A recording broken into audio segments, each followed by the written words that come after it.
Þá komið að næst síðasta kaflanum í bókinni sem heitir Allt vald til foringjans. Og við spyrjum í þessum kafla hvað er fasismi og nasismi, hvað er kynþáttahyggja, hvað er mannkynbóta stefna, hvað er antisemitismi og við skoðum fasisma og nasisma og lýðræði. Eðum góðum tíma í að skoða áróður nasista og spá í það hver var þessi Hitler og hver var þessi Mussolini.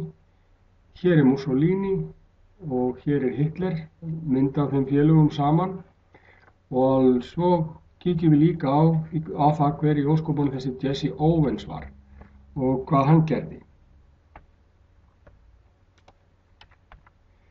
Fasismi og nasismi eru stjórnmálastefnur sem risu upp á Ítalíu og í Þýskalandi eftir fyrri heimsstyrjöldina. Hér er merki fasisma, það er kornknippi og exi, og merki nasisma, kannski þekkið þið betur, sólkrossin eða hagakrossin, en það eru margar fleiri þjóðir og margir fleiri sem hafa nýtt sér þetta tákn. Til dæmis var þetta lengi vel tákn Eimskipafélags Íslands. Nú, það sem þessir flokkar áttu sameiginlegt, það var einn foringi, það var einn flokkur leyfður og ein þjóð. Það var í fasismannum eða nasismannum, við tölum kannski um það bara í sama þó, það væri náttúrulega munur á þessu, þá skulum við bara tala um þetta nánast sem sama fyrirbæri. Það var einn foringi, það var ekkert lýðræði. Það var bara einn maður sem öllu réði og einn flokkur sem öllu réði og menn hlýddu bara því sem hann sagði. Eitt grundvallaratriði í fasismannum er kynþáttahyggja. Kynþáttahyggja, hún gengur út af það að einn kynþáttur sé öðrum æðri.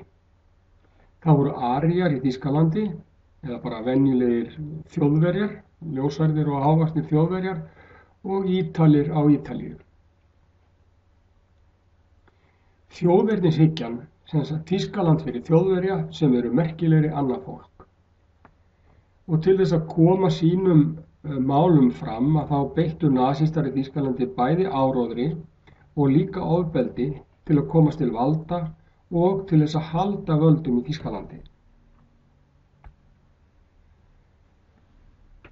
Mannkynið hefur orðið stórfenglegt í eilífri baráttu og aðeins í eilífum friði líður það undir lok.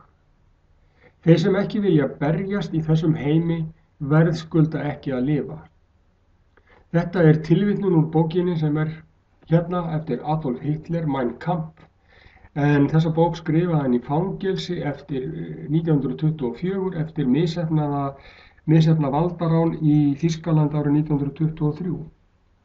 Og hér er önnur tilvitnun í bókina. Dökkhærði gyðingastrákurinn liggur í leyni klukkustund eftir klukkustund þegar hann njósnar og glápir djöfullega á saklausa stúlku sem hann ætlar að draga á tálar. Hann ætlar að óhreinka blóð hennar og taka hana frá sínu eigin fólki. Þetta er í kennslubókinni á blaðsíðu 84 og þið getið skoðað það þar. Þetta er úr Mein Kampf. Sem sagt, Mein Kampf gengur að verulegu leyti út á það að sýna fram á að aríjar, sem að Hitler sagði, þjóðverjar, hávaxnir, ljósærðir menn, sterklegir og svipsterkir, eiga rétt á því að lifa, en til dæmis gyðingar eins og þessi litli ljóti hérna, við sjáum bara skilaboðin í myndinni, áttu bara hreinlega ekki rétt á að lifa, þeir eru að víkja fyrir hinum germanska kynþætti. Og allir gyðingar þurftu að vera með svona stjörnu, gula stjörnu, gyðingastjörnuna til þess að þeir þekktust úr. Það voru ekki bara gyðingar sem að nasistum var í nöpið, heldur líka síkunum, þeir sem voru fatlaðir, geðveikir, homar og lesbíur og kommunistar og gegn öllum þessum börðust þeir og hreinlega seinna í seinni heimsstyrjöldina þá voru hreinlega búnar til verksmiðjur til þess að drepa þetta fólk. En skoðum það seinna. Þjóðernishyggja, hugmyndin það að ein þjóð sé öðrum æðri eða að ein þjóð eigi rétt á því að byggja eitthvert land umfram annað, hún einskorðast ekkert við Þýskaland eða Ítalíu. Þetta var stefna sem var út um allt, meðal annars á Íslandi og hérna er tilvitnun í mjög merkilegan mann, Guðmund Frímannsson frá 1925, sem að við skulum ekki bendla við nasisma að öðru leyti heldur en að hann var þjóðernissinni. Og hann segir: hugsunin það að þjóð vor vel ættuð á að hvetja oss til þess að standa á verði gegn því að hún nokkur tíma spillist á því að blanda blóði við verættaða menn. Sem sagt, Íslendingar áttu að giftast Íslendingum og eiga börn með Íslendingum og enga útlendinga eða fólk af öðrum kynþáttum. Nú hér mynd af manni sem var offíseri í SS-sveitunum í Þýskalandi. Þetta var maður sem sem sagt íslenskur maður, og það hafa skrifað nokkra bækur íslenska nasista. Hér ein þeirra og myndir af nasista, flokkin íslenskra nasista. Og hér sjáum við íslensk endurreisn, málgagn þjóðernishreyfingar Íslendinga, og þeir nota hakakrossin. Þetta sem sagt annar árgangur, 4. tölublað þessa blaðs, og það kom út í Reykjavík föstudaginn 16. febrúar árið 1934. Þannig að við erum ekkert þannig að þetta sem sagt alþjóðlegt fyrirbæri. Nú hér sjáum við áróðursplaggat frá nasistum, en þeir fullyrtu það að ef að sama fullyrðingin endurtekin nógu oft, sama hvort hún rétt eða röng, fer fólk að trúa henni. Þetta þekkjum við bara úr auglýsingabrasanum. Fyrirtæki sem að auglýsa, þau auglýsa alltaf: ég bestur, eða það best að drekka kók, nógu oft, þá vil allir halda það að kók sé það besta. Nú hérna eru nokkur atriði í þessari mynd sem við skulum kíkja á. Fyrst skulum við kíkja á augun í gyðingnum. Þau eru lokuð. Þau eru illsku augu. Hann heldur á peningum. Það var ekki gott, og gyðingar áttu gjarnan undir högg að sækja því að þeir voru oft ríkar en annað fólk, og við skoðum það kannski seinna. Undir hendinni landakort af sjálfur ríki óvinaris, Sovétríkjunum eða Rússlandi, og ef við skoðum svipuna sem hann með, þá hún samsett úr beinum. Hérna dauðinn sjálfur á ferð. Hér áróður það sem verið að auglýsa Hitler fyrir kosningarnar árið 1933 minnir mig. Hér flugvél að fljúga yfir Þýskaland og dreifa hakakrossinum hérna, Hitler yfir Þýskalandi. Þá sjáum við hérna kosningaplaggat, talan 1 ofan á hakakrossinum. Fólkið flykkist hérna að. Fólkið kýs einn lista, nasistaflokkin. Og hér annað, hér þessi aríi, stór og sterkur og mikill, og fyrir neðan hann eru gyðingur, kommunisti, marxisti og allt þetta vonda fólk sem allt að kenna, segir Hitler og nasistar. Þeir sem sagt skelltu skuldinni á gyðinga. Allt sem var í Þýskalandi var gyðingum að kenna, og hér stendur meira að segja gyðingur á baki óvinunum, Sovétmönnum, Bandaríkjamönnum og Bretum, og þeir skuld, stríðið honum að kenna, ekki þjóðurinn með hann flíkur. Nú eitt af því sem að menn gera gjarnan þegar þeir eru, eða ríki gera gjarnan þegar þeir eru að sýna hvað þau séu mikil og merkileg, það það að þeir halda ólympíuleika.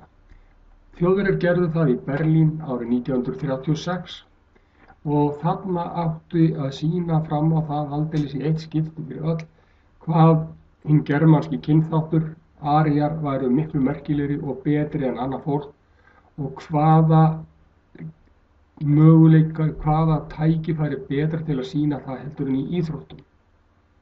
Það hélt Hitler allavega, og hann gerði mikið í því að gerði þetta mikillir í skrautsýningu. Hérna hann að heilsa með nasistakveðjunni og heilsaði öllum viðstöddum íþróttafélögum og öllum sem voru á staðnum, sem heilsuðu honum á móti, og meira að segja íslensku keppinautar heilsuðu Hitler tilbaka með nasistakveðjunni.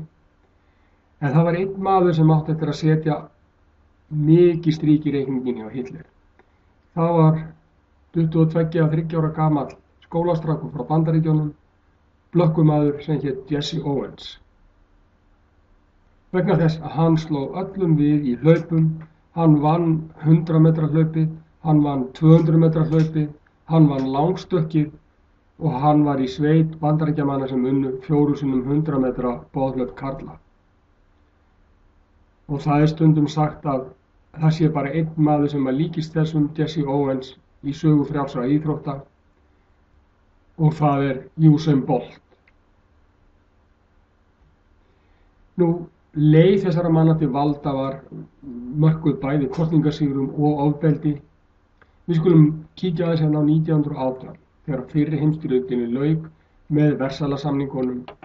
Versalasamningarnir voru að mörgu leyti kolgalnir samningar vegna þess að Þýskalandi var gert að borga svo háar stríðsskaðabætur. Þeir máttu ekki eiga her, þeir máttu ekki eiga kafbáta, flugvélar eða neitt, og þeir þurftu að borga þessar skaðabætur fyrst og fremst til Frakka, en þeir gátu ekki gert það, þannig að þetta var alltaf uppskrift að áframhaldandi vandamáli.